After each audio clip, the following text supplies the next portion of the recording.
Lo que vamos a hacer hoy día entonces va a ser terminar un poco los tópicos que hemos discutido y estos tópicos ahora van a tratar de caracterizar a procesos que son no lineales y vamos a caracterizar cierto tipo de no linealidades. Lo que voy a hacer entonces, voy a discutir un poco qué ocurre cuando nosotros tenemos algún tipo de quiebres en las series o comportamientos distintos de series en distintos periodos de tiempo. Supongamos entonces que nosotros nos enfrentamos a un proceso de una serie griega y que esta serie griega sigue un proceso autorregresivo de primer orden, como estamos viendo acá, pero lo que está ocurriendo es que por alguna circunstancia, puede ser un evento exógeno, un evento endógeno, puede ser un evento de determinada característica, la serie ha cambiado de manera de comportarse a partir del periodo T estrella. Entonces, por ejemplo, en este caso lo que ha ocurrido es que ha habido un quiebre en el intercepto de la serie. Vean que antes del periodo T estrella, la serie tenía un intercepto igual a C sub 1 y después del periodo T estrella, la serie tenía un intercepto de C sub 2. Vean que la persistencia de la serie, en este ejemplo en particular, no ha cambiado. O sea, que la primera autocorrelación sigue siendo ρ. Pero lo que ha ocurrido es que obviamente, independientemente de si ρ es menor que 1, por ejemplo, si C sub 1 es distinto de C sub 2, entonces la esperanza incondicional de la serie ha cambiado y la esperanza condicional de la serie también ha cambiado a partir del periodo T estrella. Entonces lo que ha ocurrido en este caso es que ha habido lo que se llama un quiebre estructural permanente, ¿no es cierto? Entonces hemos tenido que en un periodo T estrella en particular, por alguna razón específica, que puedan haber sido, como decía, algún evento absolutamente exógeno, o un evento que tiene que ver con otras cosas más, que podemos hacer que se endogenice el quiebre, que puede haber ocurrido una reforma comercial, una reforma arancelaria, puede haber ocurrido un terremoto, el COVID o lo que ustedes quieran, ha ocurrido algo, un evento T estrella, y en ese evento T estrella ha modificado permanentemente la trayectoria de la serie. Cuando ocurre eso, y esto ocurre con relativa frecuencia, ¿por qué? Porque obviamente nos enfrentamos a fenómenos en los cuales la economía se enfrenta a distintos shocks disruptivos, y estos shocks disruptivos muchas veces, no siempre, pero muchas veces tienen características permanentes, otras veces tienen características transitorias, pero afectan de manera sustancial y afectan en primer orden al comportamiento de la serie. La pregunta entonces es, ¿cómo podemos hacer proyecciones con este tipo de series? Y vean lo que ocurre acá. Si es que nosotros tenemos que este es el proceso que sigue la serie Y, obviamente lo que necesitamos para poder hacer proyecciones a partir del periodo T estrella en adelante es, entre comillas, olvidarnos de lo que ocurrió antes del periodo T estrella. ¿Por qué? Porque antes del periodo T estrella la constante era C sub 1 y ahora la constante es C sub 2. Entonces las proyecciones a partir del periodo T estrella debiesen, entre comillas, ignorar esta parte de acá. Pero tampoco conviene mucho ignorar lo que ocurrió en el pasado, porque parte de lo que está en el pasado nos debiese servir para recuperar estructura del presente o del futuro. Por ejemplo, en este caso, nuestro valor de ρ es común entre los dos regímenes y por lo tanto si nosotros descartásemos todo lo que ocurrió antes de T estrella y intentásemos estimar los parámetros de este modelo solo a partir de T estrella, estaríamos perdiendo eficiencia en la estimación del coeficiente de ρ porque obviamente ρ se había mantenido estable entre comillas en los dos regímenes. Obviamente nosotros en la práctica no conocemos cuál es la estructura, no sabemos si es que cómo exactamente se ha modificado la estructura o si es que la estructura se modificó. Y otra cosa que tal vez es aún más desafiante es que no sabemos que si es que ocurrió alguna cosa que hizo que la serie que antes se comportaba de un modo y ahora se comporte de otro, ¿qué previene que la serie vuelva a cambiar de modo de comportarse en el futuro? Por ejemplo, ¿qué podría prevenir que la serie después de un determinado periodo, llamemos el periodo T doble estrella si quieren, la serie vuelva a un régimen como este? Y esto puede ocurrir. Muchas veces, por ejemplo, tenemos distintos gobiernos que tienen distintos tipos de visiones respecto a la apertura comercial, por ejemplo. Entonces, algunos gobiernos son agresivos respecto a abrir la economía, otros gobiernos tienden a meter medidas proteccionistas y después pueden haber otros reversals, que es que vuelve otro gobierno y otro gobierno vuelve a abrir o vuelve a cerrar, etcétera. Entonces, el hecho de que hayan eventos que nos provoquen estos cambios disruptivos en un periodo no evita que puedan volver a ocurrir cambios disruptivos en el futuro y por lo tanto no evita que nosotros tengamos que tomar en cuenta la naturaleza misma de estos quiebres. Vean que el ejemplo que les he dado de que supongamos que la serie Y es el tipo de cambio real y estamos viendo periodos de apertura comercial, pero periodos sin apertura comercial, pues una cosa que podríamos hacer en lugar de colocar como T estrella el periodo del quiebre o de la reforma, podríamos incorporar variables que midan la apertura comercial, por ejemplo, y ahí no necesitaríamos colocar esta parte disruptiva. Como ven, hay distintas maneras en las cuales nosotros podríamos tratar de caracterizar estas relaciones de distintas maneras, ¿no es cierto? Lo que ocurriría en este caso es que o tendríamos o cambios en los coeficientes o cambios en la manera en que se comporta alguna de las variables que determinan este proceso. Y otra pregunta que también es tan o más importante que las anteriores, es cómo tratamos a la serie T estrella. Perdón, a T estrella. ¿Cómo tratamos a T estrella? T estrella es el periodo en que ha ocurrido un quiebre. Pero ¿quién nos ha dicho que estamos facultados para que sepamos que T estrella es exactamente un periodo? Nosotros en la vida real lo que observamos son realizaciones de Y y nosotros no podemos o no tener una idea respecto a que han habido cambios disruptivos en la serie, pero nosotros no tenemos por qué saber con precisión cuándo y por qué han ocurrido. Entonces, el T estrella es una cosa que es muy importante de discutir, que es cómo debemos encontrar si es que existen quiebres en las series, ¿ok? Entonces, lo que voy a hacer ahora va a ser discutir 3 tipos de modelos en los cuales vamos a tratar de juntar estas cosas, en los que vamos a tratar de juntar quiebres, en los que vamos a tratar de juntar no linealidades, en los que vamos a tratar de juntar maneras en que distintas series se relacionan dependiendo del estado, la naturaleza, entre comillas, o el régimen en el que nos encontremos. Entonces, lo que voy a partir es presentándoles un ejemplo muy simple, un modelo de mixtures de normales se llaman, o de combinaciones de normales, y voy a mostrarles por qué ese tipo de metodología nos puede servir para tratar de caracterizar distintos tipos de procesos, pero ese tipo de procesos tiene una característica que es que generalmente no permiten persistencia en las series. Y lo que generalmente nosotros observamos, sobre todo si trabajamos con series de tiempo, es que las series tienen persistencia en el tiempo. Por lo tanto, los otros 2 modelos que vamos a discutir van a ser modelos que se utilizan básicamente para modelar series de tiempo. La parte 1 la utilizamos para tratar de modelar series que son IID, por ejemplo, independiente y idénticamente distribuidas, pero que tienen algún tipo de comportamiento desconocido que la hace compleja de ser descrita por métodos estándar. Déjenme presentarles entonces algunos ejemplos de esto.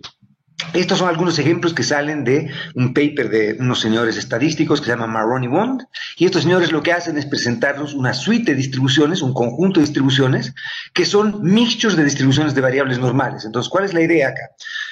Partimos con la primera de estas, de fila 1, columna 1, que sería el caso típico de una variable aleatoria que se distribuye normal. Entonces, una variable aleatoria que se distribuye normal simplemente tiene una esperanza, en este caso igual a 1, una varianza constante, y tenemos entonces una variable aleatoria con distribución normal. Esta obviamente es trivial de ser estimada, utilizando cualquiera de los métodos que hemos discutido, ya sea máxima verosimilitud o ya sea métodos o momentos, como vamos a ver un poco más tarde, cuando acabemos el semestre. Pero una gracia que podemos ver y que Marrone y Bond nos muestran es que si es que nosotros, por ejemplo, tuviésemos un proceso estocástico en que tenemos una serie, y acá les presento la serie, supongamos que yo tengo una serie que es el resultado de una combinación de, por ejemplo, 2 normales. Una normal con media, por decirles algo, menos 1 y varianza 1, y otra normal con media 1 y varianza 1 también. Entonces, como ven, lo que difiere de estas 2 series es que las 2 series una tiene esperanza menos 1 y la otra tiene esperanza 1, ¿ok? Y vamos a asumir que la probabilidad de que en cada periodo nosotros, la realización de Y provenga de cada una de estas mixtures, de cada una de estas normales, tiene una probabilidad igual a pi, donde pi, por ejemplo, podría ser 0,5, entonces con 0,5 de probabilidad viene una normal menos 1, 1, y con 0,5 de probabilidad viene una normal con esperanza 1 y varianza 1. Entonces, lo que ocurre en ese caso, si es que nosotros generamos series aleatorias que vengan de este tipo de proceso, vean que no estamos diciendo que Y viene de una normal con esperanza 1 y varianza 1, por ejemplo, o de otra normal con varianza 1 y esperanza menos 1, sino que la serie Y puede venir de cualquiera de estas 2 distribuciones y que la realización particular que viene dada por un proceso estocástico. Entonces, que aleatoriamente, con cierta probabilidad, viene de una normal y aleatoriamente viene de otra normal.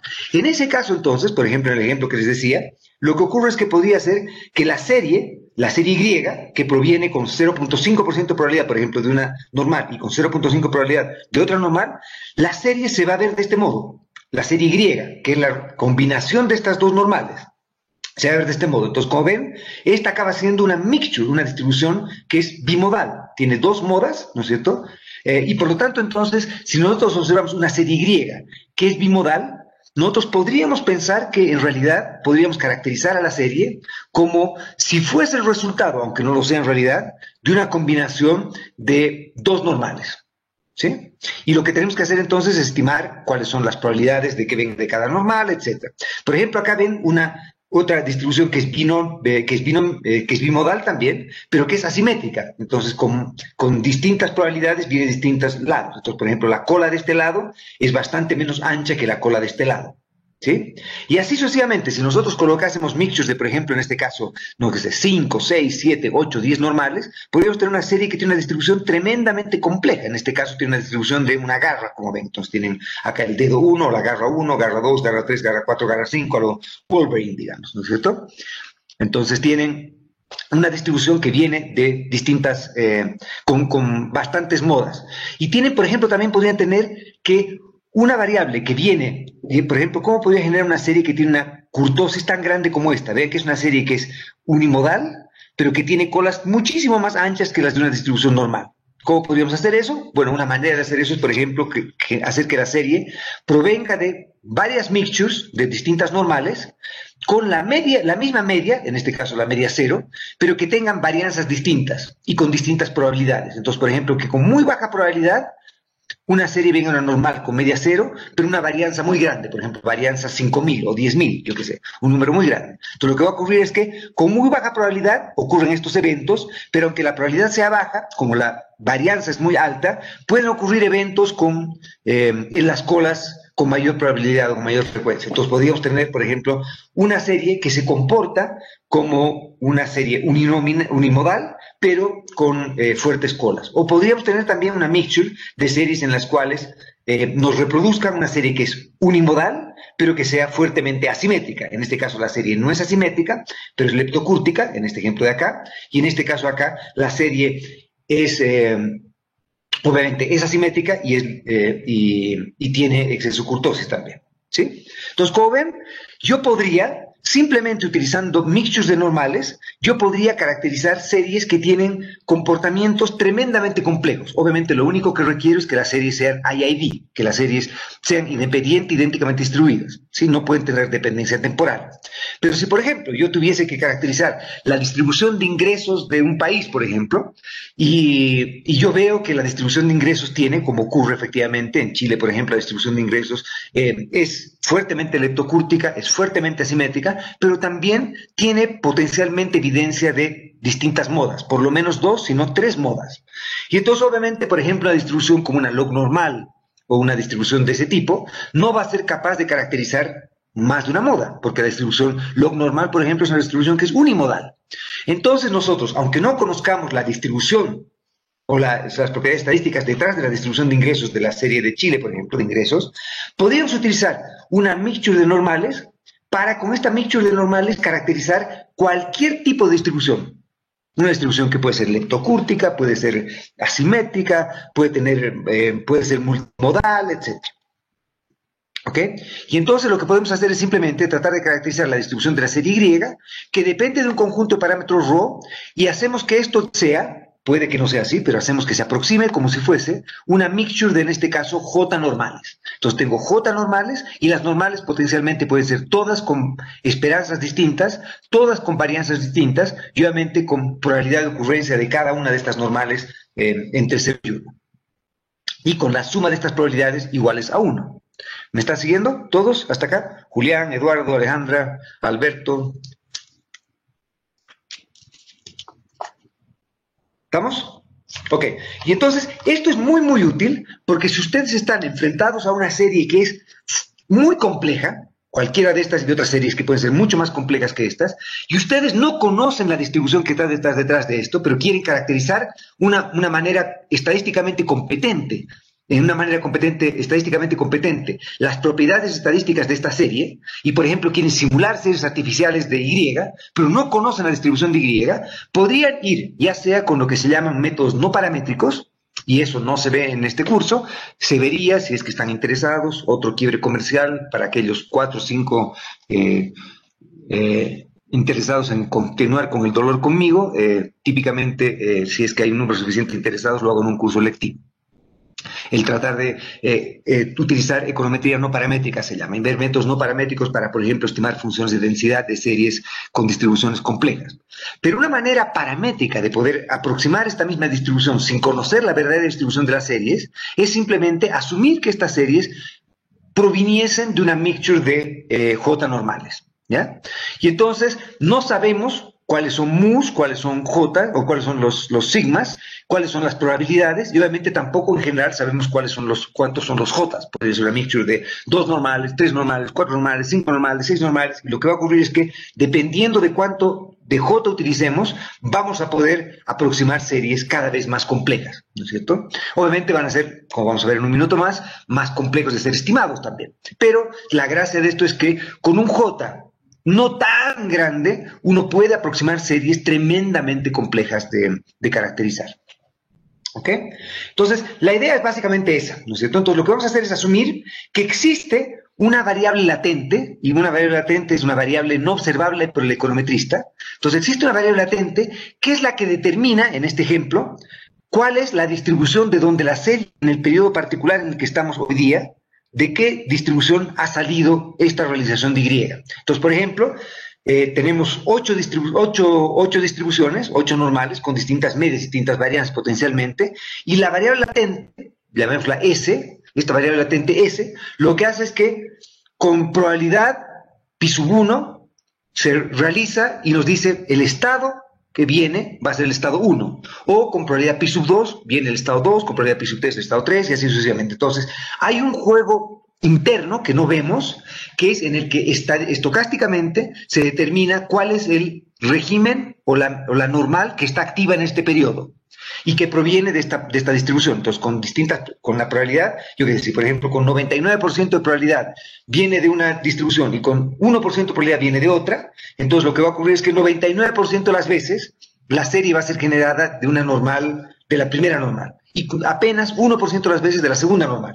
Pero lo que nosotros observamos es solamente la serie Y, observamos la serie de ingresos, por ejemplo, pero no sabemos de cuál de las distribuciones provino. Ese es el problema. Tenemos que tratar de estimar entonces los mus, los sigmas, los pis, sin conocer los jotas, porque sin conocer los s, sin conocer cuándo se realizó la serie. Entonces, vean cuál sería el caso más obvio y trivial. Supongan que, vean lo que les voy a presentar ahora, ¿no es cierto? Entonces, supongan que la distribución conjunta de y S, donde S era el régimen del cual provenía la realización de la serie Y hoy día, sabemos que por teorema de Bayes, nuevamente, utilizado por 25ª vez, sabemos que por teorema de Bayes, la distribución conjunta de dos variables aleatorias es simplemente el producto de la condicional por la marginal. ¿Estamos de acuerdo?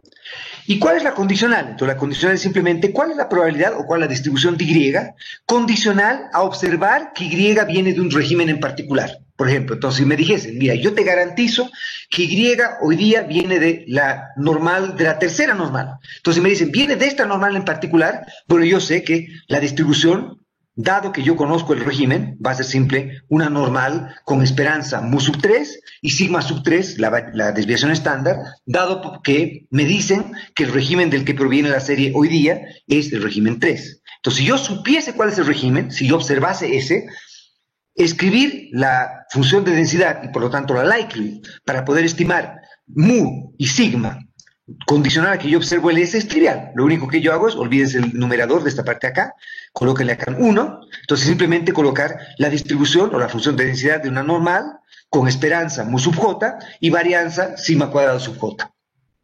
¿Sí? Y entonces, si me dijesen cuál es el régimen, me dicen, mira, acá está Y que ha venido de todos los que son régimen 4. Entonces me dan todos esos Y que vienen cuando el régimen era 4, y lo que yo hago simplemente es estimo cuál es el mu, sacando simplemente el promedio de los valores de Y en ese régimen, y calculo la varianza o la desviación estándar, o estimo la desviación estándar en ese régimen. Entonces, si trivialmente alguien me dijese cuál es el valor del régimen hoy día, yo podría estimar directamente mu sub j y sigma sub j. ¿Todos de acuerdo? ¿Hasta ahí?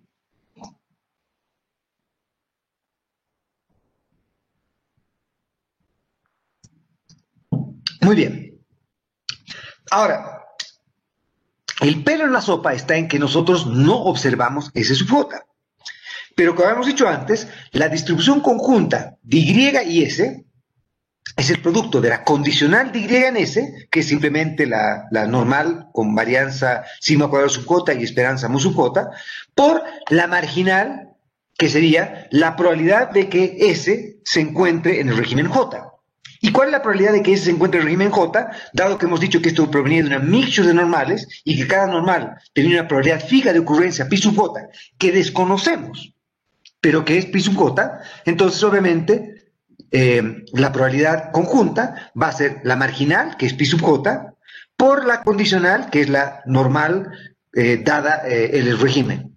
Y por lo tanto, esta sería la distribución conjunta de observar Y igual a tanto, y que ese Y haya venido del régimen 8, por decir algo, del régimen 4. Entonces yo podría decir, ¿cuál es la probabilidad conjunta de que este Y, perdón, cuál es la probabilidad conjunta de observar un Y que valga tanto, y además que ese Y haya venido de la realización de la distribución S igual 8, por decir algo? ¿Sí? Entonces, esta es la distribución conjunta de estas dos cosas. Recuerden que el problema que yo tengo que tratar de resolver es cómo estimar mus, cómo estimar sigmas y cómo estimar pis.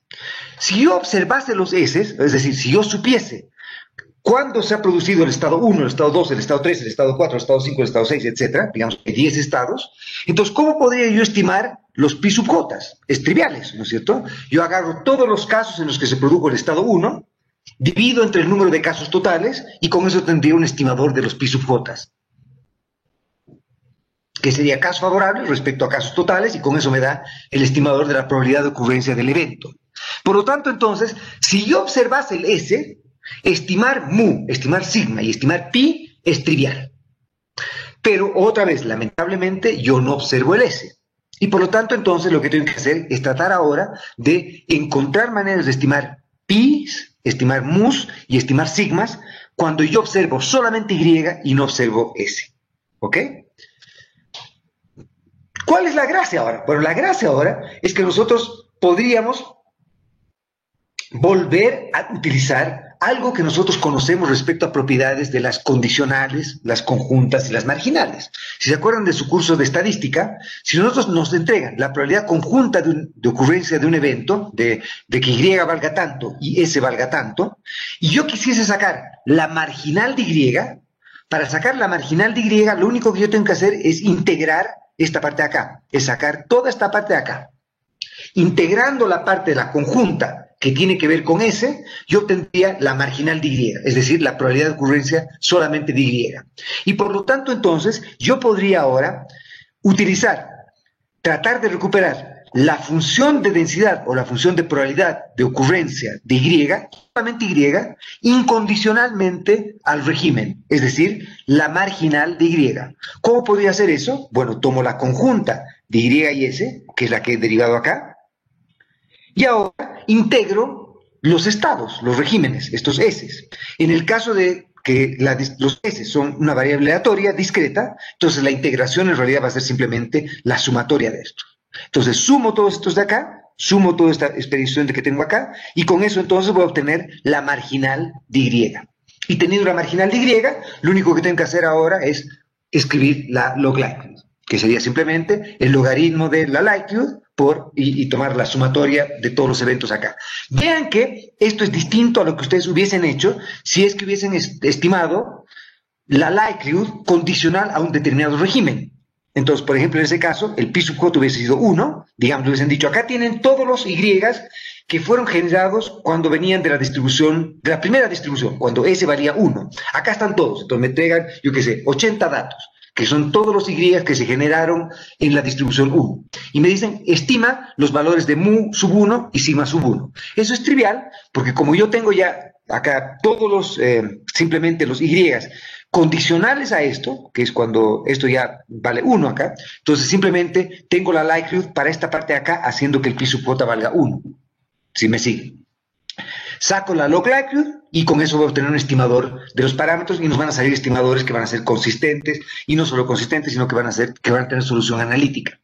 El estimador de mu va a ser simplemente el promedio muestral, y el estimador el estimador de la varianza va a ser el típico estimador de 1 sobre t por la sumatoria de los Y al cuadrado menos el estimador de la esperanza al cuadrado. ¿Sí? ¿Estamos de acuerdo? ¿Sí? Pero ahora, si yo no observo el S, entonces lo que yo tengo que hacer ahora es que yo tengo que sumar todos estos de acá, hacer sumatoria de todos estos, en estos regímenes, y a esto recién sacarle el logaritmo, y a esto recién hacerle la sumatoria.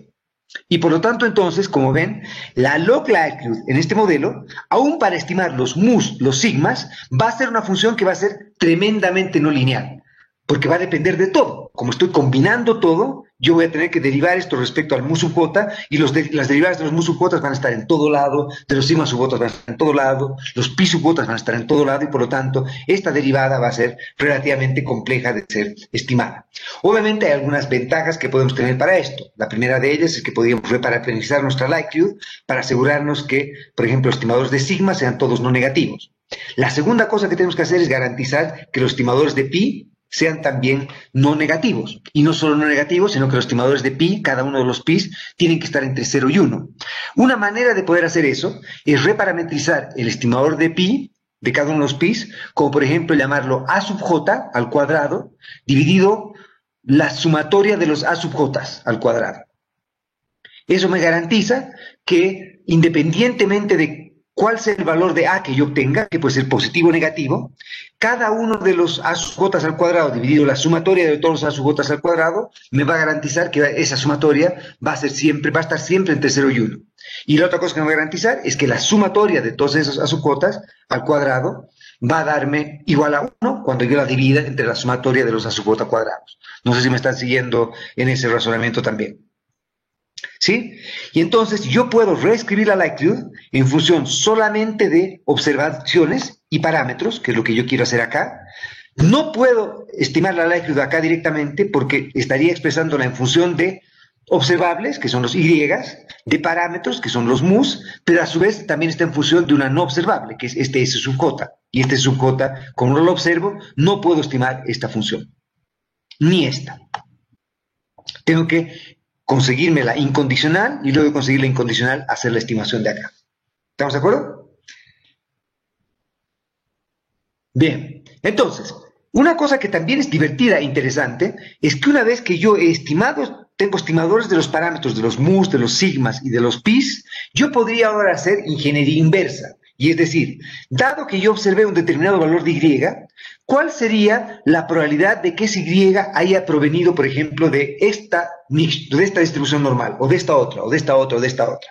Y la manera de hacer eso es, otra vez, viene al rescate nuestro querido Bayes, y ahora lo que hacemos es simplemente escribir la condicional de S en Y, es la conjunta de SY o dividido por la marginal de Y. Y la marginal de Y es esta de acá, esta expresión que tenemos acá, que es todo esto de acá, y la conjunta es esta de acá. Entonces, una vez que yo ya conozco todos los parámetros, yo puedo obtener un estimador de la conjunta y puedo obtener un estimador de la marginal de Y. Teniendo eso, yo podría obtener un estimador de la condicional, perdón, de la condicional del régimen en función de Y. Vean que ahora entonces yo puedo hacer eso. Dado que yo sí observo Y, yo puedo decir, bueno, ahora, ¿cuál es la probabilidad de que este Y haya venido de esta distribución?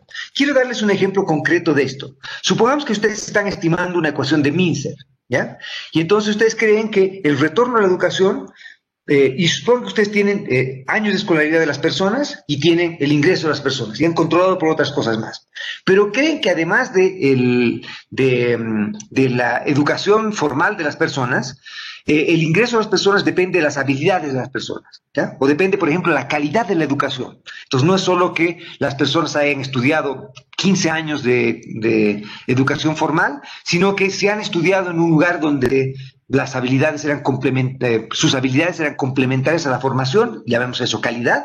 Entonces, el retorno a la educación iba a ser mayor ahí, ¿ya? Pero ustedes no observan la calidad de la educación. Ustedes solo saben cuántos años estudió cada persona y cuánto está ganando esta persona. Pero creen que hay una variable latente, en este caso calidad de la educación, que está detrás del retorno de la educación de cada uno de estos procesos. Entonces, lo que ustedes podrían hacer es utilizar este tipo de modelos, en los cuales dicen una persona que gana $100 a la hora, por decir algo, pudo haber venido de una distribución y que estudió 8 años, ¿no es cierto? Que tuvo 8 años de escolaridad, pero puede ser que esta persona que ganó $100 y estudió 8 años pudo haber accedido a una tecnología de mayor calidad de educación o menor calidad de educación, pero no observo eso. Entonces, ¿qué ocurre? Que uno podría encontrar, por ejemplo, bimodalidades en la distribución. Ustedes ven personas que estudiaron 10 años de escolaridad y agarran y hacen un histograma de sus ingresos y van a encontrar que muchas veces, gran parte de las veces, encuentran multimodalidades ahí. Es decir, que pese a que las personas estudiaron la misma cantidad de años, tienen algunas que están en una distribución con una masa distinta a otras. Y por lo tanto, uno podría intentar justificar eso con una variable latente o no observable, que estamos llamando acá calidad de la educación, por ejemplo.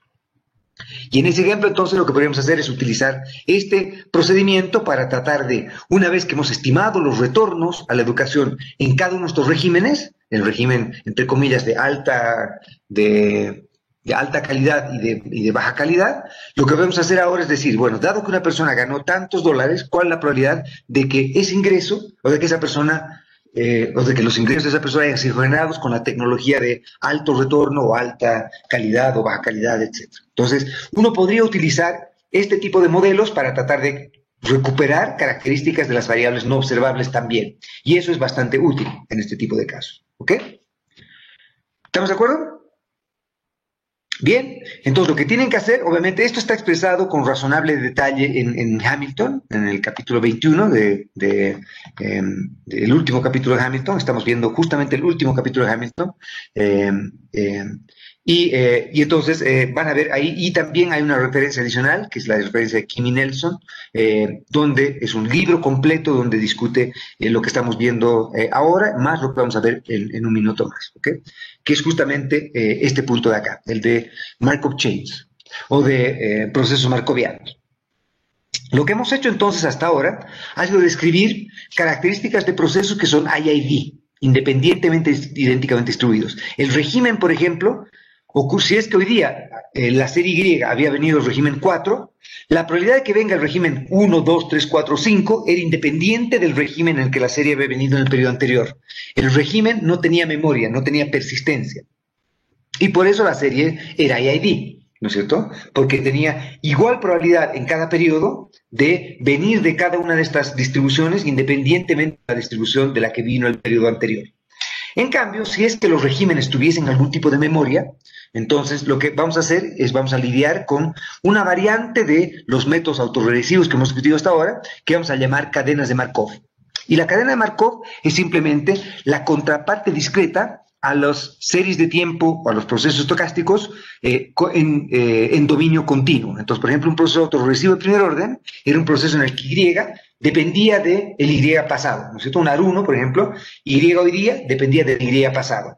Una cadena de Markov de primer orden, ¿sí?, va a ser lo mismo. El régimen de hoy día depende solamente de lo que pasó en el régimen pasado. Esa sería una cadena de Markov de primer orden. Una cadena de Markov de segundo orden sería aquella en la que lo que pasó hoy día dependió de lo que pasó el periodo anterior y el periodo anterior a ese, ¿sí?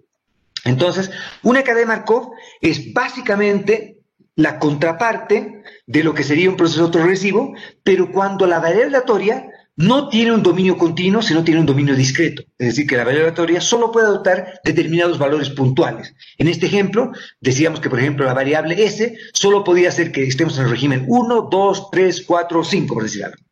¿De acuerdo? Entonces sería una cadena de Markov con 5 estados, ¿sí? Que sería n estados. Entonces, el número de estados es el número de eventos que pueden ocurrir en S. En este caso, S podría valer 1, 2, 3, 4 o 5. O si ustedes quieren, por ejemplo, podrían estar en régimen de alta volatilidad, media volatilidad o baja volatilidad. Entonces, los casos en los que tienen una versión discreta de esto, o de alto retorno, medio retorno, bajo retorno, o lo que fuera, ¿no es cierto? Entonces, lo que tienen es una serie que puede adoptar solamente un número restringido de valores, que son discretos, y que tienen cierta persistencia, entonces van a ser cadenas de Markov. Y si es que tuviésemos una cadena de Markov de primer orden, entonces la probabilidad de que S valga J en el periodo T depende solamente del valor que S tuvo en el periodo anterior.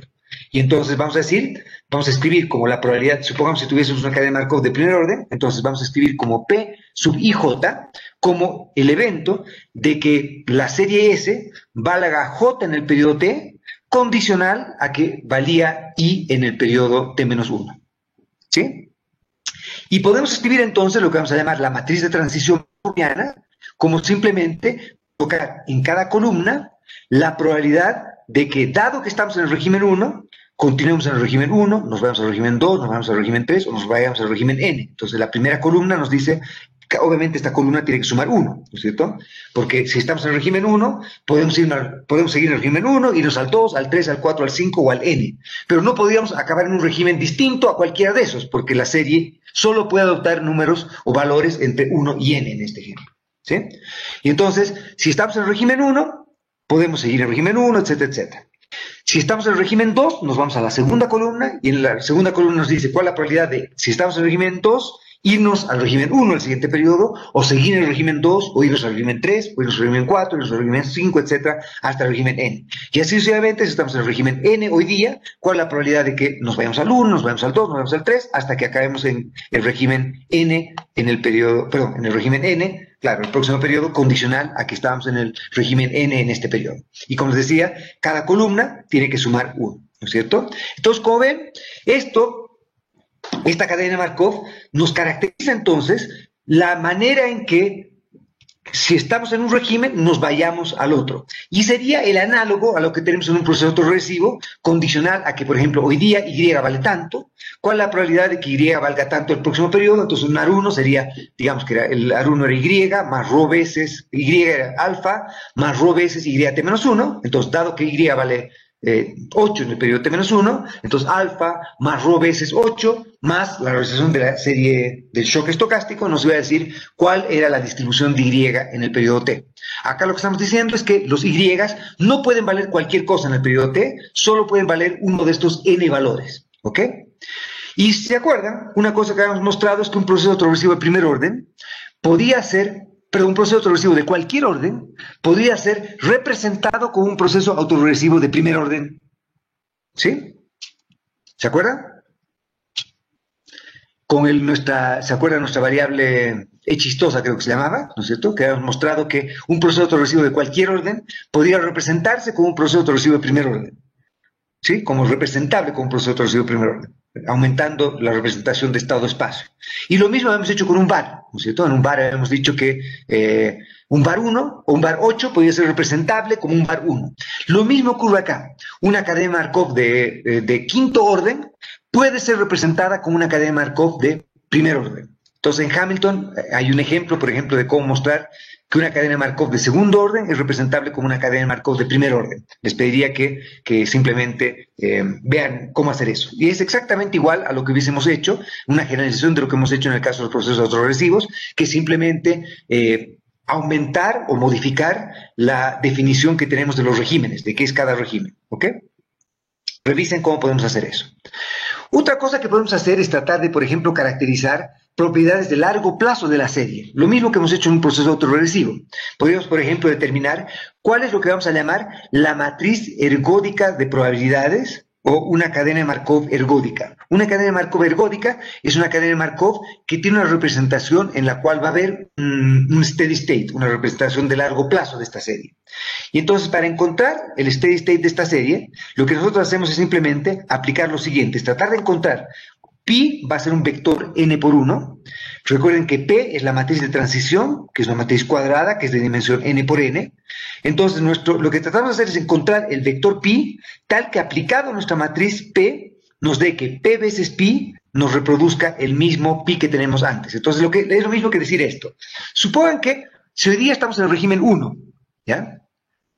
¿Cuál es la probabilidad de que mañana acabemos en el régimen 3? Entonces, bueno, si hoy día estamos en el régimen 1, la probabilidad de que mañana acabemos en el régimen 3 es simplemente P13. ¿Me siguen? Pero ahora, si yo les preguntase, bueno, ¿y cuál es la probabilidad de acabar en el régimen 4? Pero no el próximo periodo, partiendo del régimen 1, ¿sí? Si partimos del régimen 1. ¿Cuál es la probabilidad de acabar en el régimen 4, pero 2 periodos adelante? No en el periodo T más 1, sino en el periodo T más 2. Entonces lo que ustedes tienen que decir es, ok, si partí en el régimen 1, partí en el periodo T, en el régimen 1, pues podría haberme quedado en el régimen 1, en el periodo T, y después de haberme quedado en el régimen 1 en el periodo T, podría irme al régimen 4 en el periodo siguiente. Entonces, la probabilidad de que, habiendo partido en el régimen 1, seguir en el régimen 1 y acabar en el régimen 4, hubiese sido P11 por P14. Que es una manera de, habiendo partido en el régimen 1, acabar en el régimen 4, 2 periodos adelante. Pero hay otra manera en que podríamos haber acabado en el régimen 4. ¿Cuál podría haber sido? Digamos, partir en el régimen 1 en el periodo T, irnos al régimen 2 en el periodo T más 1, y en el siguiente periodo del régimen 2 irnos al régimen 4. Entonces, ¿cuál es la probabilidad de que ese evento ocurra? Es P12 por P24. ¿Me siguen? Y entonces, si es que nosotros queremos ver en el largo plazo en qué régimen deberíamos estar, el largo plazo va a determinar por la matriz ergódica de probabilidades. ¿Ya? Que simplemente lo que nos dice es, independientemente de la condición inicial, que es lo que estamos justamente a decir, que cuando n se va a infinito, ¿cuál es la probabilidad de que acabemos en cualquier régimen? Entonces, independientemente de dónde partimos, ¿cuál es la probabilidad de ocurrencia en el largo plazo de cada uno de estos regímenes? Y eso es lo que trata de describir este vector pi. Y hay dos maneras de encontrar este vector pi. Una de esas maneras de encontrar este vector pi es, recuerden que lo mismo que ocurrió en los modelos VAR, los eigenvalues y los eigenvectors nos van a perseguir también acá. Entonces, una manera de encontrar las probabilidades ergódicas, esta vector de probabilidades ergódicas, es simplemente encontrar todos los eigenvalues de la matriz P. Recuerden que la matriz P es de dimensión n por n, por lo tanto, la matriz P tiene n eigenvalues. La gracia de eso, además, es como les había dicho antes, la matriz P, cada columna de la matriz P, la suma de las columnas de la matriz P, cada columna suma 1. Y por lo tanto se puede demostrar que va a haber un eigenvalue de esta matriz P que es 1. Todos los demás eigenvalues van a ser menores que 1, pero va a haber un eigenvalue que es 1. Si ustedes encuentran el eigenvector asociado a ese eigenvalue, ¿cuál es el vector propio asociado al eigenvalue igual a 1? Ese eigenvector va a ser la probabilidad ergódica, la probabilidad de largo plazo. Ya, pero no es el eigenvector, sino es la normalización del eigenvector. Y por normalización del eigenvector lo que quiero decir es simplemente que agarran el valor de los eigenvectors, digamos que el eigenvector les va a salir, yo qué sé, E sub 1, E sub 2, E sub 3, E sub 4 hasta E sub n, y lo que hacen ustedes entonces es normalizar ese eigenvector para que la suma de todo eso nos dé 1. Entonces la manera trivial de hacer eso es simplemente agarrar el E sub 1 y dividir entre la suma de todos los E sub i's. Y ese sería su estimador del pi sub 1 de acá. Después el E sub 2 dividido la suma de todos los E's nos va a dar el pi sub 2, pi sub 3, pi sub 4. Por lo tanto, la normalización de ese eigenvector nos va a dar la probabilidad ergódica. ¿Me siguen?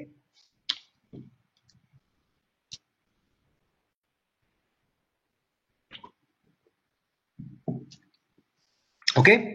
Hay otra manera que no requiere el cálculo de los eigenvectors y de los eigenvalues, y por eso es que hay algunas personas que lo prefieren, que es más simple, que es simplemente hacer lo siguiente: generar una matriz B, y la matriz B va a ser, la matriz va a ser A inversa por A transpuesta, donde la matriz A va a ser, agarran una matriz de identidad de dimensión n, restan a esa matriz de identidad la matriz P de acá, la matriz de transición. Y con eso tiene una matriz de dimensión P por P en la primera parte.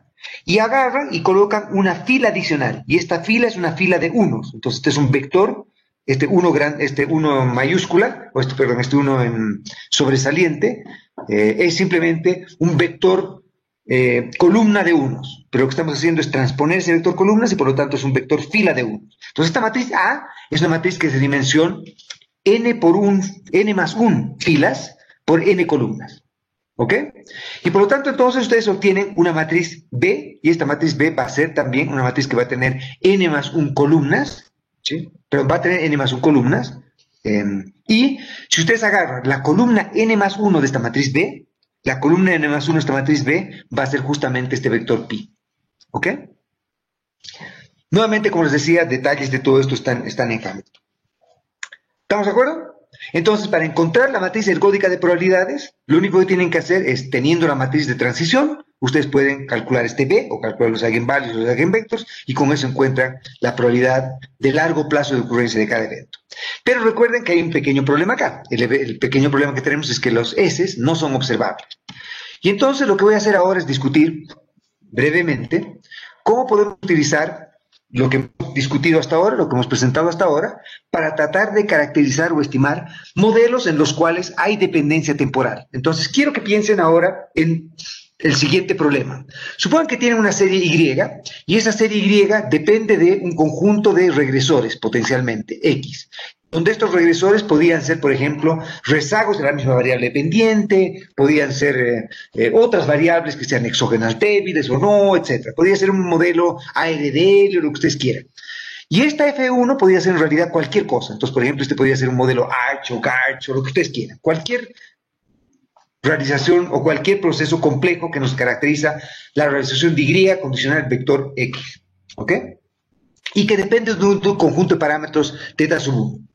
Supongan ahora que en realidad Y también podría depender de un conjunto de regresores Z, que podrían ser los mismos X o podrían ser otros, y podría depender de un modo que podría ser igual a este o distinto, pero con un distinto vector de parámetros. Entonces, por ejemplo, podría ser que si es que estamos en el régimen 1, Y viene de esta distribución, y si estamos en el régimen 2, Y viene de esta otra distribución. Entonces ahora tenemos un proceso en el cual hay distintos regímenes, en este ejemplo hay dos regímenes, e Y puede venir del régimen 1 en el periodo T, o puede venir del régimen 2 en el periodo T. Y nosotros observamos Y, observamos X y Z, pero no observamos el régimen. No sabemos de qué régimen viene. ¿Estamos de acuerdo? ¿Todos? ¿Hasta ahí?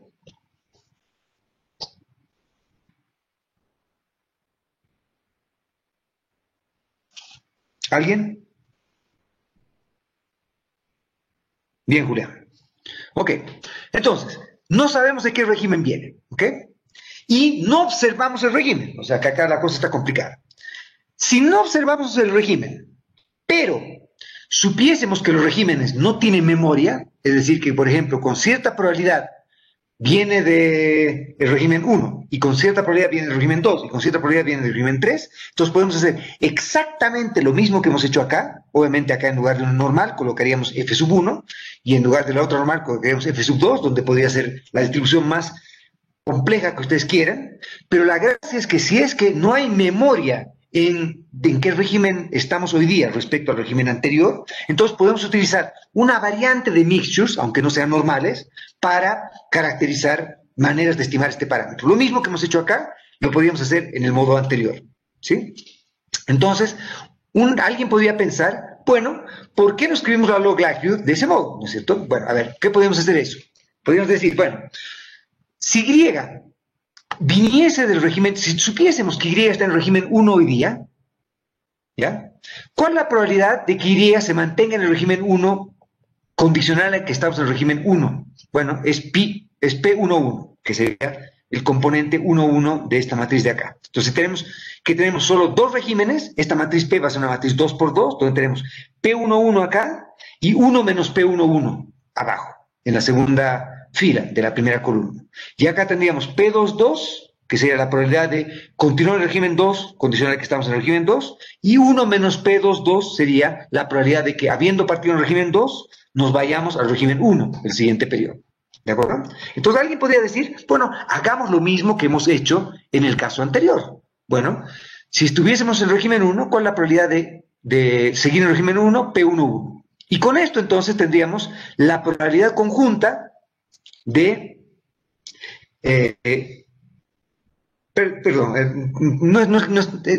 es condicional, sí, es la conjunta de que acabemos en el régimen 1, ¿sí? Para Y, condicional en que partimos en el régimen 1, ¿sí? Entonces acá tenemos una función de probabilidad, pero condicional en el régimen del periodo anterior.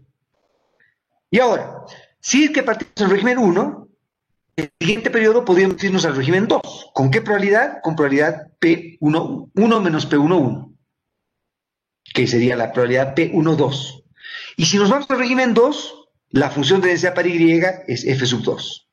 Y a su vez, si partimos en el régimen 2 y nos vamos al régimen 1, ¿con qué probabilidad? Con 1 menos P22 de probabilidad, acabaríamos con esta función de densidad. Y si partimos en el régimen 2 y seguimos en el régimen 2, vamos a tener esta función de densidad y esta probabilidad de ocurrencia de que partiendo del régimen 2, sigamos en el régimen 2. ¿Estamos de acuerdo? ¿Sí? Y lo que estoy haciendo acá es una variante de tratar de integrar la parte que no observamos. Y la parte que no observamos es en qué régimen partimos. Pero no es solo ese el problema. no solo no conocemos en qué régimen partimos, sino tampoco conocemos a qué régimen llegamos en el periodo T. Y por lo tanto, entonces, esto es bastante más complejo de estimar que lo que hemos dicho antes. Entonces, ¿qué es lo que queremos estimar acá? Lo que queremos estimar son los parámetros de cada uno de los regímenes, los teta sub 1 y teta sub 2, de condicional que estamos en el régimen 1, estos son los parámetros de F1, condicional que estamos en el régimen 2, estos son los parámetros de F2, y a su vez queremos estimar la probabilidad de transición, es decir, toda la matriz de acá. Toda esta matriz de acá, porque no observamos estos parámetros de acá, porque no observamos los S. Y por lo tanto queremos estimar también P11 y P22 en este caso, porque obviamente al saber P11 y P22, sabemos cuánto es 1 menos P11 y sabemos cuánto es 1 menos P22. Y por lo tanto entonces, como no observamos qué régimen estamos, esta manera de poder estimar esto es bastante más compleja. ¿Ya? ¿Cuál es la manera en que debiésemos estimar este vector de parámetros? Y este vector, estimar estos parámetros, los modelos de Markov-Chain, y por eso se llaman modelos de transición markoviana, se llaman de modelos de transición markoviana o de Markov Switching Regimes, porque el switch o el cambio de régimen se debe a un proceso markoviano que está detrás. Entonces, ¿en qué régimen estamos? Se debe a esta matriz de transición, que es la matriz de transición markoviana, y nosotros estamos cambiando de régimen conforme a esta matriz de transición. Y nos vamos al régimen 1 con esta función de densidad, o nos vamos al régimen 2 con esta función de densidad, dependiendo de si estamos en el régimen 2 o no. Pero no observamos en qué régimen estamos, y la transición entre regímenes se da en este proceso, con este proceso markoviano. ¿Todos de acuerdo?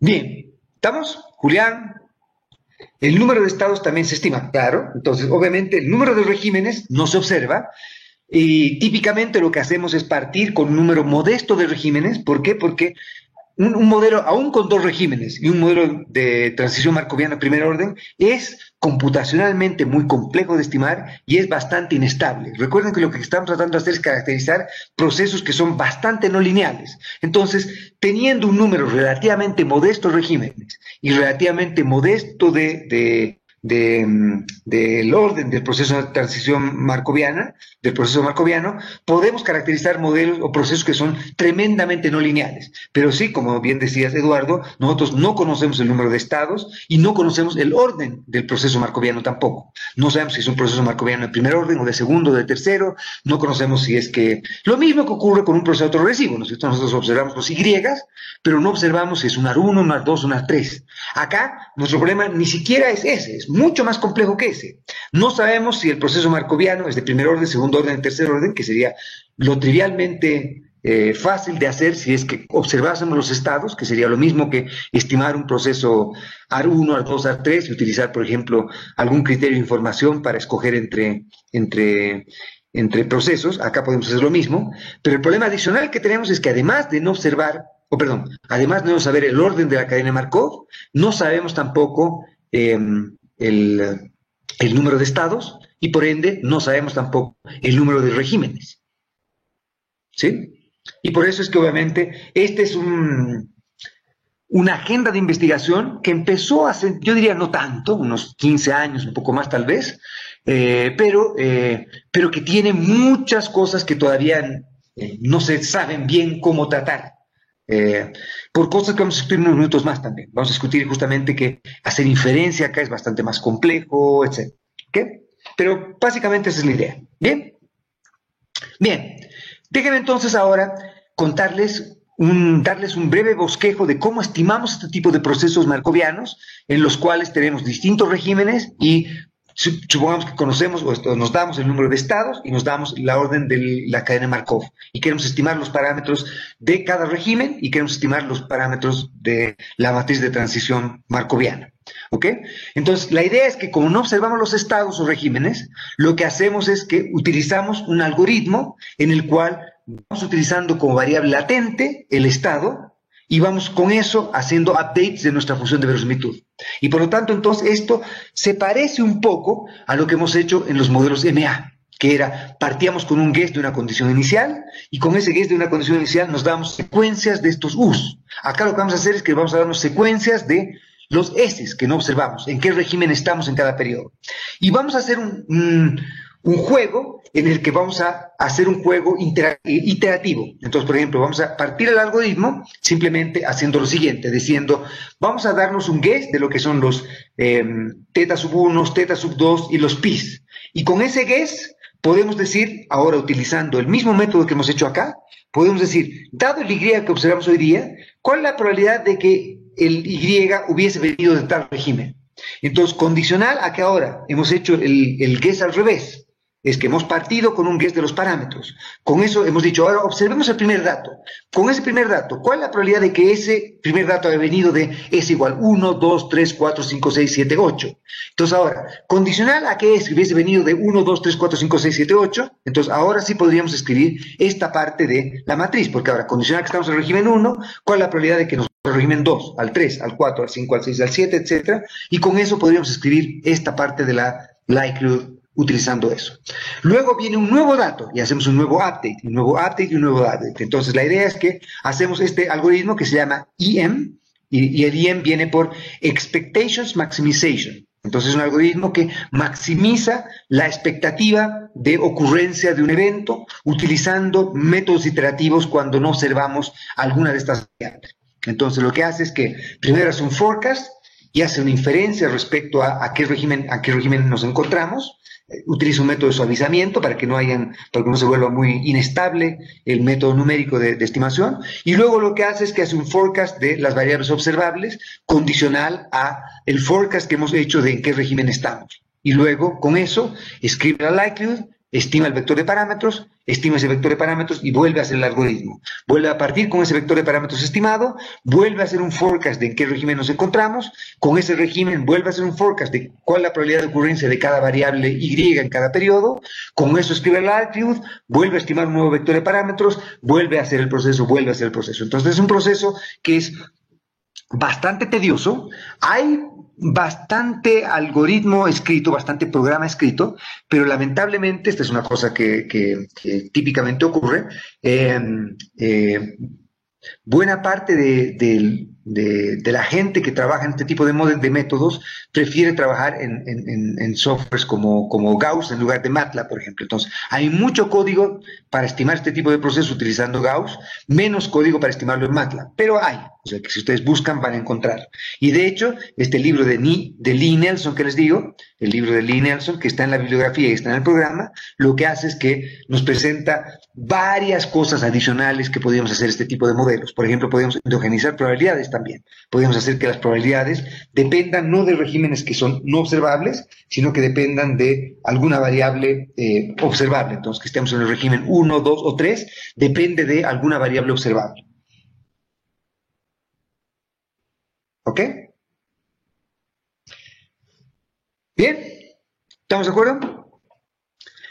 Bien, la tarea 3, en la tarea, perdón, la tarea 5 ya, en la tarea 5 les he dejado 5 series, y lo que tienen que hacer es, tienen que tratar de, utilizando los métodos que hemos discutido acá, o 4 creo que sí, 4 series, 4 creo. ¿Cinco series.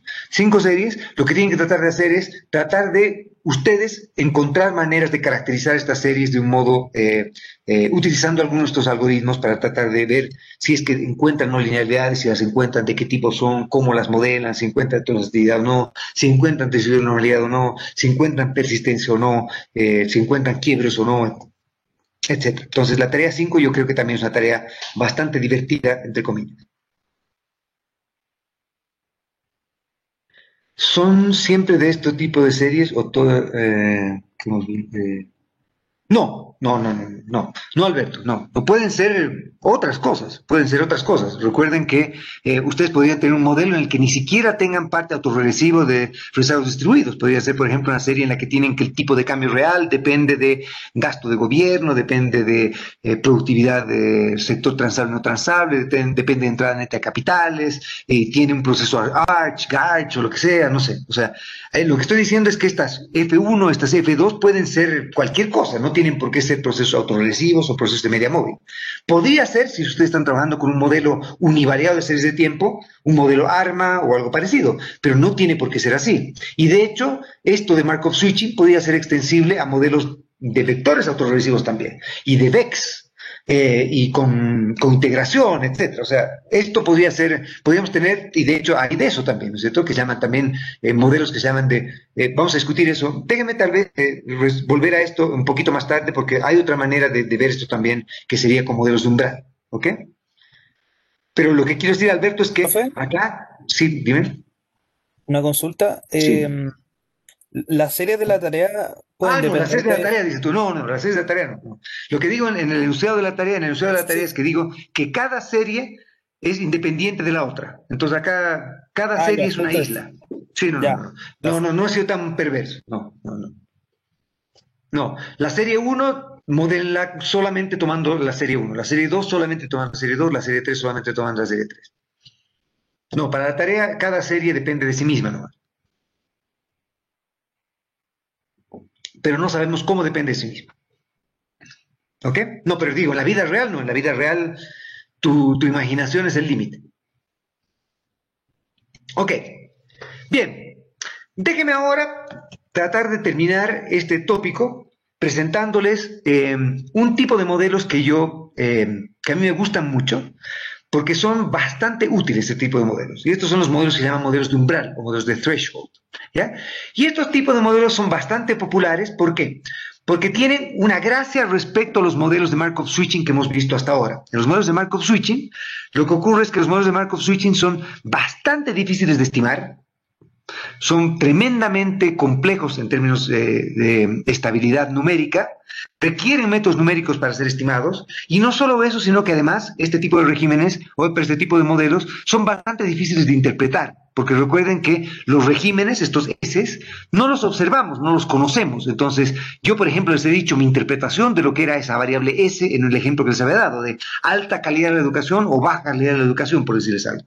Pero podría ser que ese S en realidad sea otra cosa. Podría ser que alguien me diga en realidad lo que depende en estas cosas no es de la educación de las personas, en parte depende de la educación de las personas, y no depende de la calidad de la educación de las personas, no depende del IQ de las personas, del coeficiente de inteligencia de las personas, depende de los pitutos de las personas. Digamos que alguien piensa que alguien que tiene buen pituto, como lo llaman ustedes, o buen contacto, yo qué sé, buena red de contacto, tiene, independientemente de cuánto trabaje, cuánto se esfuerce, cuánto estudie, etcétera, tiene acceso a una distribución de ingresos distinta o oportunidades de ingresos distintas que otros. Entonces, si ese fuese ese caso, sería bastante siniestro si fuese así, pero si fuese ese el caso, por ejemplo, entonces, lo mismo que habíamos dicho antes, de la interpretación que le estaba dando de que los regímenes eran la calidad de la educación, ustedes me decían, no, para mí esto es, en realidad esto se debe a pitutos. Y alguien podría decir, no se debe a pitutos, se debe yo que sé, no sé, a rasgos psicológicos que no conocemos. Entonces, la gente extrovertida y la gente introvertida. Y como no lo hemos visto y no observamos y no hacemos test para saber si en realidad estamos asociando a gente extrovertida, introvertida, etcétera, tres variables, no las observamos, podemos tener N mil interpretaciones de eso. Lo bueno de esos modelos es que nos caracterizan procesos no lineales, que pueden tener este tipo de no linealidades, asimetrías, etcétera, pero nos es difícil interpretar estas cosas de acá. En cambio, los modelos de umbral son bastante fáciles de especificar, bastante fáciles de estimar y fundamentalmente bastante fáciles de interpretar también. Entonces, les voy a presentar un modelo bastante simple de modelos de umbral y después voy a tratar de poner un poquito más de pelos en la sopa y mostrarles modelos un poco más complejos que podríamos utilizar acá para que vean que nuevamente nuestra imaginación es el límite. Podríamos hacer cosas tremendamente más interesantes, útiles y complejas utilizando modelos bastante más difíciles de estimar o predecir. O perdón, de utilizar. Entonces, supongan que yo les digo que la serie Y depende, por ejemplo, de un conjunto de regresores X o de un conjunto de regresores Z. Y otra vez, podría ser que estos X y Z sean los mismos o sean distintos. Podría ser que estos X y Z sean rezagos de la variable Y o sean otras variables, no sé. ¿Ok? Pero lo que quiero decirles es que lo que ocurre es que la variable Y depende ya sea de X o ya sea de Z, y asuman que X y Z son iguales, o sea que pueden depender de X, pero de distintos modos, dependiendo de en qué régimen me encuentro. Y como ven acá, acá he colocado una Y, una variable Y, que se llama una variable indicador. que es una variable indicador, ¿ya?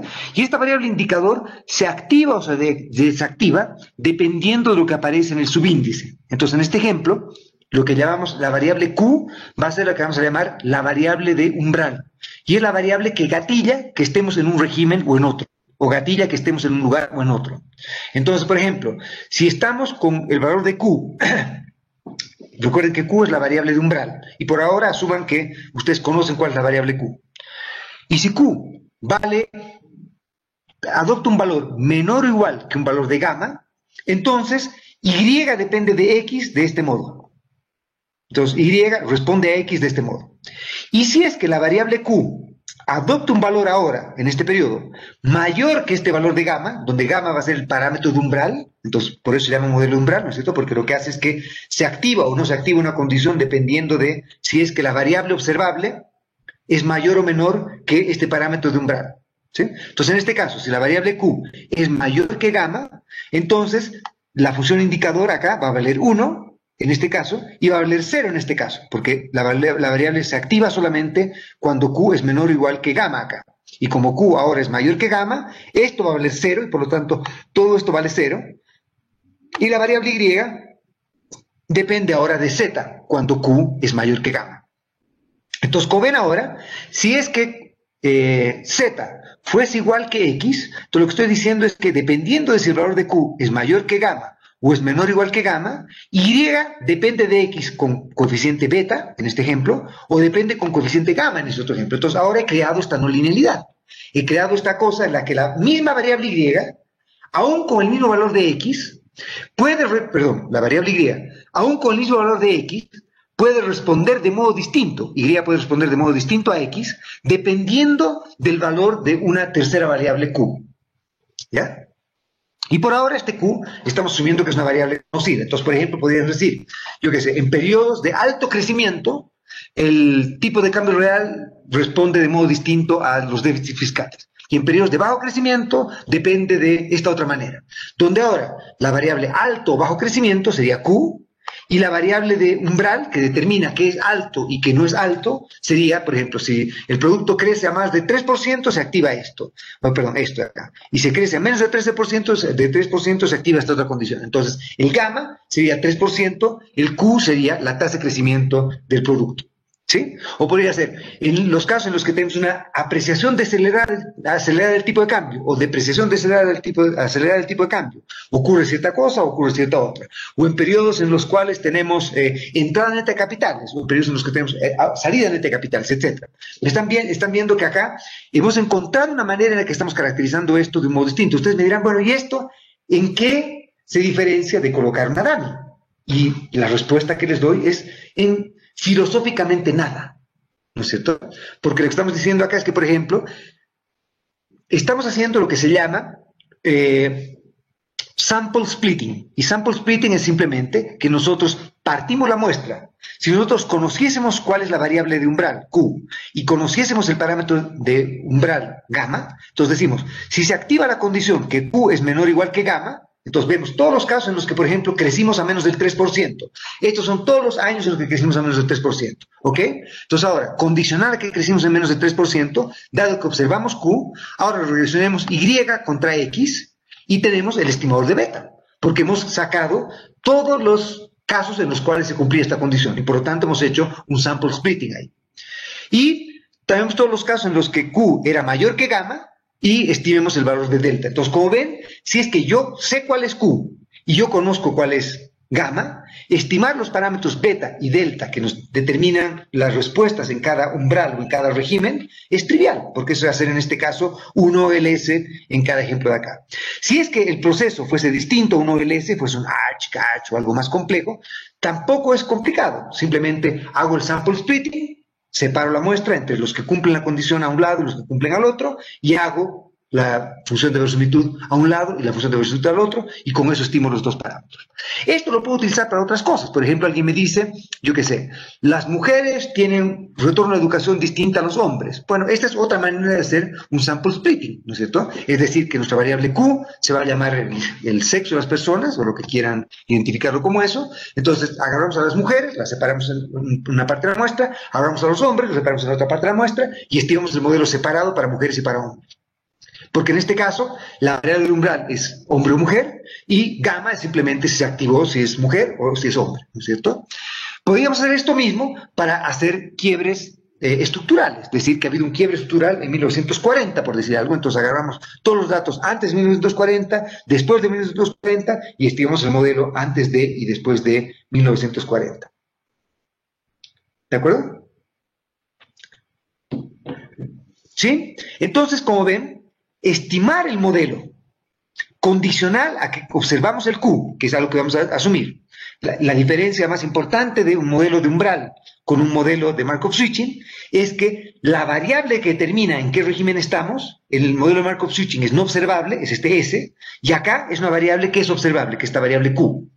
¿Ok? Entonces, en esta Q, por ejemplo, podría ser crecimiento del producto, podría ser periodo en que nos encontramos, podría ser aranceles, podría ser impuestos, podría ser salarios, podría ser devaluación, yo qué sé. Alguna variable que creemos que es la que determina la no linealidad entre Y y X. ¿Sí?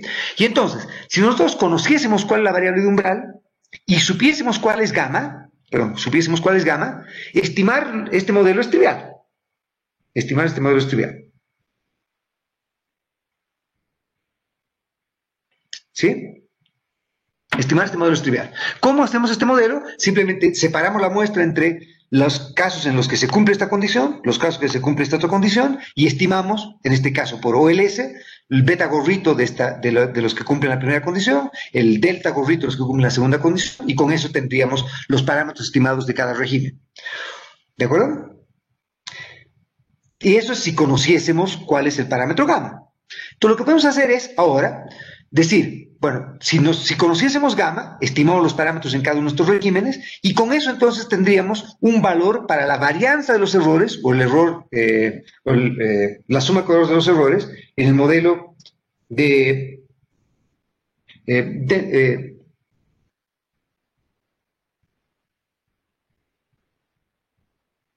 eh, en el modelo que estamos viendo, ¿no es cierto? Entonces, como ven, eh, esto funciona perfectamente así. Entonces, esta sería el estimador de la varianza de los errores, que sería simplemente agarramos los errores dado el Q y dado el omega, o perdón, y dado el gamma, estimamos cuáles son los betas, estimamos cuáles son los deltas, y con eso optimamos los U-gorritos, con los U-gorritos obtenemos la varianza de los errores. ¿Sí? ¿De acuerdo? Como ven, dado el valor de omega, esto es trivial, pero obviamente no conocemos omega. Y este es justamente el modelo en que endogenizamos los quiebres, endogenizamos dónde se producen estos quiebres, dónde se producen estos umbrales. Entonces, ¿qué podemos hacer? Bueno, dado que observamos nuestra variable Q, y por ejemplo nuestra variable Q es, digamos, el crecimiento de la economía, y la economía ha ido con crecimiento desde menos 5 hasta en nuestra muestra hasta más 15%. Entonces la economía ha podido crecer desde menos 5, menos 3, menos 2, menos 1, menos 3, etc. Entonces lo que podemos hacer ahora es decir, bueno, hagamos que omega valga menos 5 y estimemos los parámetros de este modelo con gamma menos 5 y obtengamos el sigma cuadrado gorro con gamma menos 5. Ahora hagámoslo con gamma de menos 3. Hagamos lo mismo con menos 3 y todo lo que tenemos que hacer es o el S o el S o el S. Entonces, estimar es trivial esto, porque es simplemente separar la muestra ahora en todos los, cuando se creció a menos de 3%, más de 3%, y estimemos el modelo para menos de 3, más de 3, obtengamos la suma de cuadrados de los errores y con eso obtengamos el estimador de la varianza. Y ahora menos de 1%, y ahora menos de 0%, menos de 2%, etcétera, etcétera, y con eso barremos todos los valores que podría obtener gamma, que podría valer gamma, tenemos un valor mínimo y un valor máximo, y secuencialmente entonces podemos correr todas estas regresiones, y con eso ahora decimos, nuestro estimador de gamma va a ser aquel que haga que la suma de cuadrados de los errores totales sea lo más chica posible.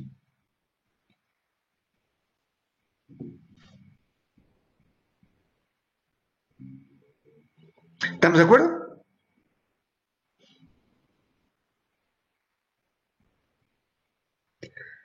Y con eso entonces podríamos obtener el estimador del parámetro de umbral y dado el estimador del parámetro de umbral podríamos obtener los estimadores de los parámetros dado ese umbral. Dado ese umbral. Entonces decimos el umbral que minimiza la suma de los errores totales es, por ejemplo, cuando se crece menos de 2%, por ejemplo, cuando el quiebre se produjo en el año 1973, por decir algo, y entonces ahora separamos nuestra muestra entre antes y después del 73 y estimamos los parámetros en estos dos casos. ¿Ok? ¿De acuerdo? Entonces, dado el parámetro de umbral y dada la variable de umbral, estimar esto es trivial. ¿Cómo estimar el parámetro de umbral? Lo hacemos secuencialmente. Y ahora la pregunta es, ¿cómo escogemos la variable de umbral? Y cómo escogemos y cómo hacemos inferencia respecto al parámetro de umbral. ¿Ya? Déjenme, tenemos todavía unos 5 minutos más en esta clase, entonces déjenme terminar esta parte simplemente dándoles algunos casos de cómo podemos hacer eso. Pues la elección de la variable de umbral es obviamente importante. Una cosa que podría ocurrir es que, por ejemplo, podríamos lidiar con modelos en los cuales hacemos que, y este tiene en inglés suena distinto, pero en español tal vez no suena, no sé, en español y en inglés puede ser curioso, se llama los modelos de umbral autoexcitante, se llama, lo cual por eso no es un nombre muy divertido, que es simplemente que sea la misma variable, Q, que la Q sea la misma variable Y, pero rezagada. Entonces, por ejemplo, que sea que la variable Y depende no linealmente de cuál es el valor de Y el periodo anterior.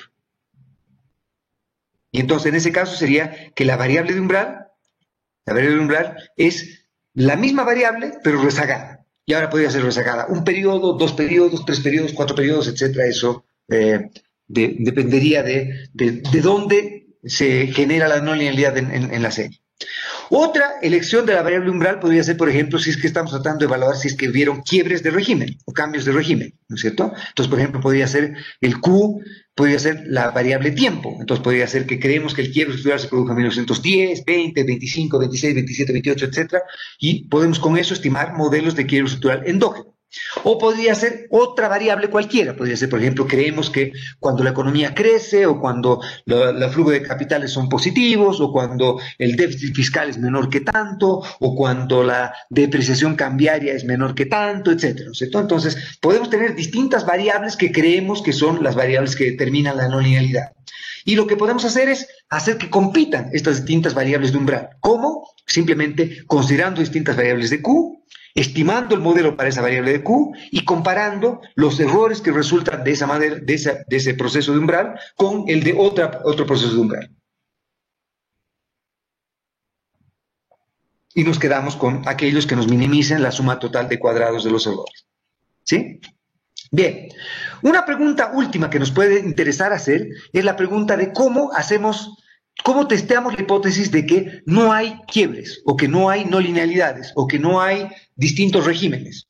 Lo que es lo mismo, testear de que, independientemente de la variable de umbral y del parámetro de umbral, que si es que X es igual a Z, es decir, que tengo las mismas variables en el régimen 1 que el régimen 2, que los parámetros beta y los parámetros delta son iguales. ¿Cómo testeo que beta y delta son iguales?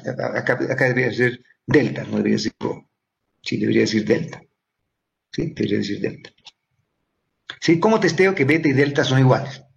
Y bueno, la respuesta a esta pregunta es, bueno, debiese poder estimar el modelo restringido, y el modelo restringido sería el modelo en el cual impongo esta hipótesis nula, y al imponer esta hipótesis nula es lo mismo que asumir que no hay ningún quiebre ni ningún régimen particular. Entonces, correr una regresión entre Y y X, y nada más, y obtener la suma de los residuos de ese modelo.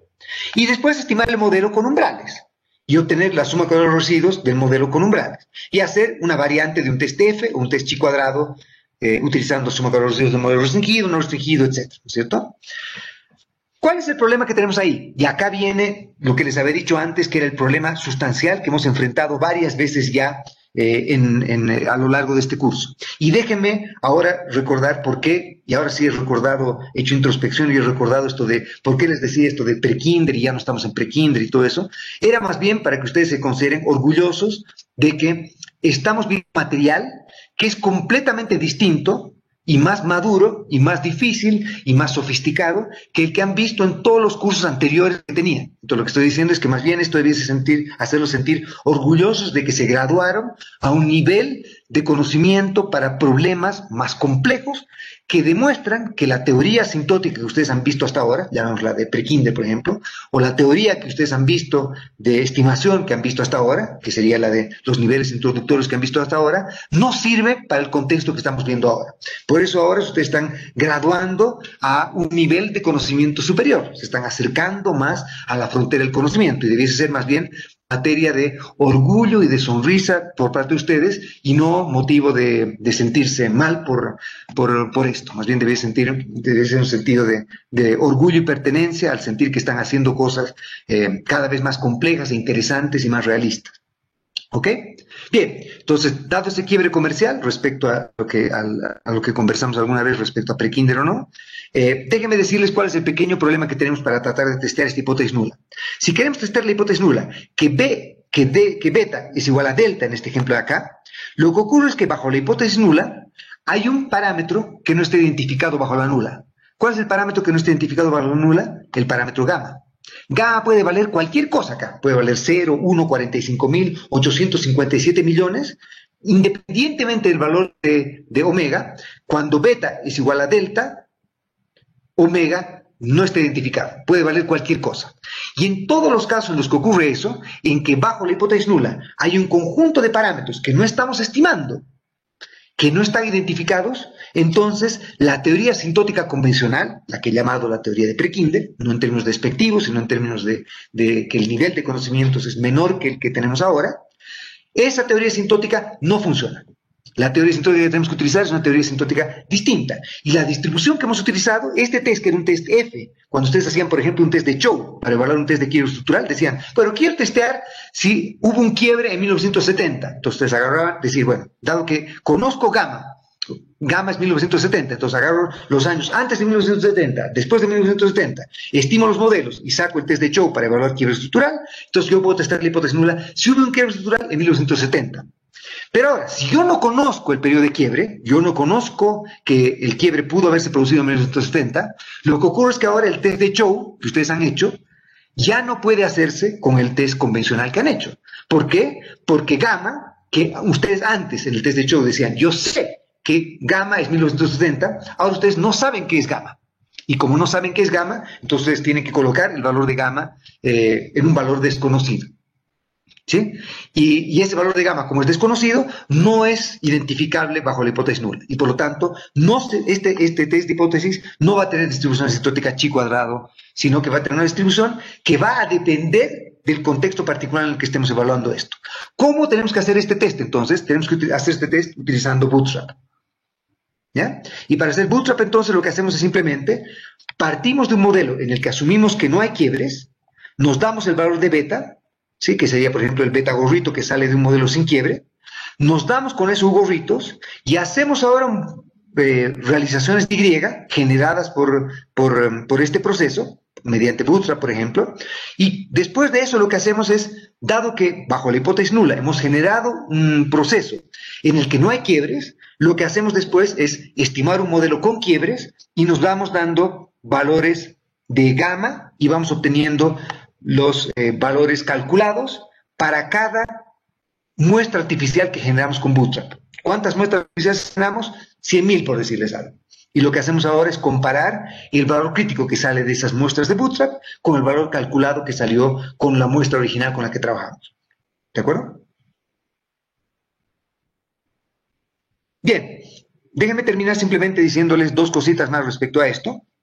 Una cosa más que puede ser interesante es que hay modelos que se llaman los modelos de smooth transition o de transición suave y que son distintos a los modelos de transición que hemos visto ahora o los thresholds simples, porque en este modelo lo que estamos haciendo es asumir que la transición entre un régimen y otro se produce discretamente en este valor gamma. Entonces se crea como una step function, una función escalonada. Si es que Q vale menos que gamma, estamos en un lado. Si vale más que gamma, estamos en el otro lado. Y se produce simplemente como un salto en gamma. Si es que tenemos una transición suave, entonces podemos utilizar una cosa como la logística, como que con cierta probabilidad estamos en un régimen y con cierta probabilidad estamos en el otro y que esta probabilidad es una probabilidad suave. Esos modelos se llaman los modelos de smooth transition o de transición suave, donde el salto no es discreto, sino que el salto va dándose por etapas relativamente suaves. Y finalmente, la otra cosa que podemos hacer y que les he dejado en un paper para leer es tratar de evaluar qué ocurre cuando generalizamos esto para que haya más de un posible régimen. Entonces, que no haya solamente 2 regímenes, sino que haya 3, 4, 5, 6, 7, 8 regímenes. Y entonces el paper de Bay y Perron lo que hace es presentarnos una manera bastante simple y operativa de poder estimar modelos con muchos regímenes, que es una parte trivial de estimar, eso es trivial, ¿no es cierto?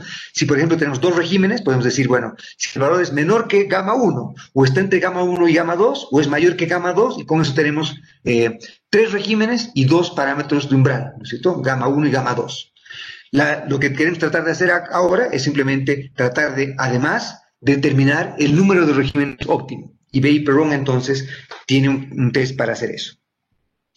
Bien,